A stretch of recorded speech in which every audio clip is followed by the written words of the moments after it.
Le premier point, c'est vraiment la structure et le contenu de votre vidéo. Pourquoi est-ce que vous réalisez cette vidéo? Quel est son objectif? Et quels sont les éléments qui vont la composer? Deuxième point, c'est la durée peut-être. La durée qui ne doit pas excéder les 5 minutes, donc je dis toujours plus ou moins 2. Ça veut dire que si vous avez des contenus plus importants, parce que souvent c'est le cas, faites des sous-vidéos, faites des captures qui ne durent jamais plus de 5 minutes, mais vous les multipliez. Et surtout, ce qui est important, c'est vous les ordonner en leur donnant des titres qui permettent de suivre la construction du contenu. Le plus important finalement dans une vidéo de type enseignement, c'est le son. Il faut que le son soit parfait de manière à ce que l'apprenant, à ce que la personne qui vous écoute puisse bien comprendre ce que vous allez transmettre.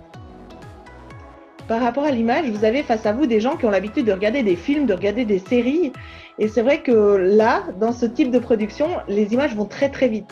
Aussi, les images statiques, ça leur plaît pas trop. Donc, si vous voulez exposer quelque chose avec quelques slides, mais relativement peu, c'est important qu'on vous voie, qu'on voie vos mouvements de lèvres, qu'on voie votre dynamisme, de manière à accrocher en fait le spectateur à votre contenu.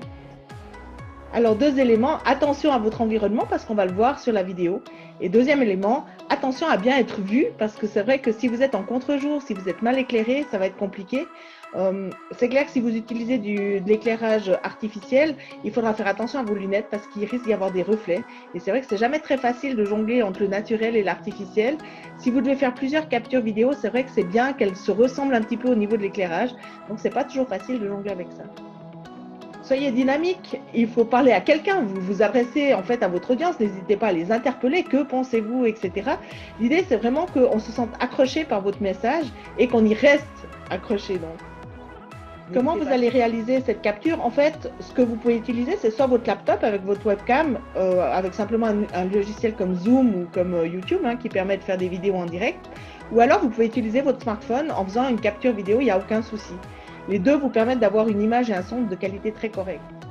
Après, vous avez le direct, évidemment, donc YouTube, Zoom ou simplement la caméra de votre ordinateur ou de votre smartphone. Vous pouvez également faire un PowerPoint sonorisé ou enfin, vous pouvez faire un montage complet, mais là, effectivement, ça prend un peu plus de temps. Mais si c'est un contenu qui doit durer, ça vaut la peine d'investir. Voilà, vous avez tous les trucs et astuces pour créer une capsule vidéo.